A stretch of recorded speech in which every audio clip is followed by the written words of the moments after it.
26.2 is out. Let's break it down.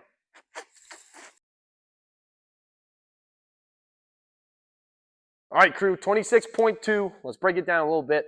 First thing first with this dumbbell overhead walking lunge. The dumbbell being overhead is a very vulnerable position. A lot could happen to it when it's up top, kind of disconnected from the body.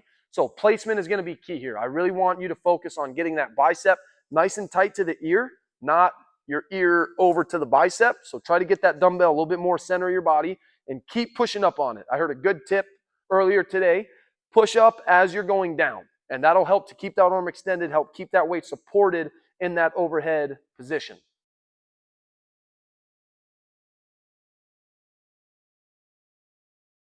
Now, while you guys are lunging, a couple key points with this one. So number one, the lunges have to be completed in 20-foot segments, meaning I have to make it from line to line before I can bring the dumbbell down, before I can switch hands, before I can put it down and take a total rest if I need to. So that's important, number one. Make sure you get across the line before we start to do anything with the dumbbell.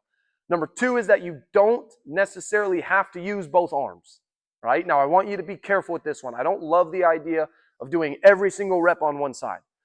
If you are going to favor one side, I still like to share the load a little bit. So maybe if I'm doing 4 passes, maybe I can do 3 on my right and 1 on my left, with my left being my non-dominant side. So favoring one side is okay. I still want you to share the load a little bit just to make sure we're not going to blow out one arm going into the snatches, going into all of our other movements up on the pull-up rig. Last thing I would say with the lunge is you got to make them count. The lunges in this workout are a very expensive no rep. For example, if I don't get across the 20-foot line, I'm forced to then come back to the start line and redo that entire segment. There's no halfway break. There's no, oh, stop right there and then continue. If you miss or if you put the dumbbell down, no rep for any reason, you have to restart that segment. So these are expensive reps. So really make sure that we make the most of them. We get across that line before we bring the dumbbell down, before we do anything.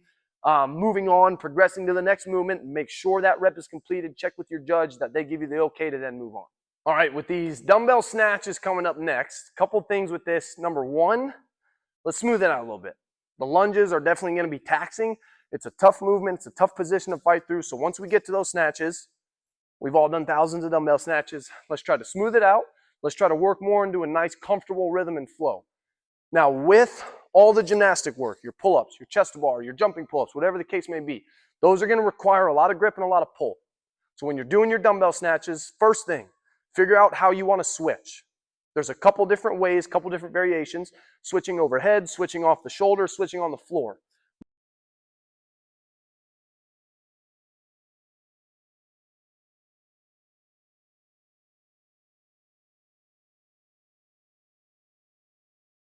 My suggestion is you got to think about your grip. What's going to be a little less taxing on the grip? What's going to help me save some of that for all my gymnastic work? Number two, you can muscle snatch, you can power snatch, right? I like the power snatch for this workout because, again, all of the gymnastic volume that we have coming right after the dumbbell. So saving a little bit of that pull just by catching, right, receiving that dumbbell in that power position is going to make a world of difference when you jump up onto the rig and still having that gas, that energy to go into your pull-ups, your chest to bar, whatever the movement may be at the section you are at that time. Okay, so next up on the list, in my opinion, is where we can make your money, right? The pull-ups, jumping pull-ups, the chest to bar, the ring muscle-ups. That's where you can really separate yourself from the field.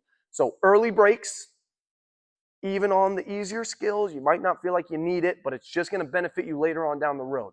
The pull-ups, the jumping pull-ups, start chopping them up. Save the grip, save the pull. We already talked about the dumbbell feeding into that, the lunges feeding into that. So take those early breaks, even if you feel like you might be breaking it up too much. Down the road, we get to our chest to bars, we get to our pull-ups, we get to our muscle-ups. That's where you're going to take advantage of those early breaks. You'll have some grip left, you'll have some pull left to get those higher skill movements, maybe your first chest to bar, maybe your first muscle-up. But the early breaks are going to benefit you later on down the road once we get into those later sections. With a 15-minute time cap, it gives us a chance to get pretty deep into this workout, get us a chance on those higher skill movements, maybe my first one, maybe the most I've ever done in a workout, but a lot of chances for some PRs there, some big money maker reps where you can separate yourself from a lot of other athletes on the leaderboard. All right, crew, I hope this video helped. I can't wait to see all you guys take this workout on, see all your posts, your scores, your videos. And always remember, number one rule, let's have fun, baby. Have fun.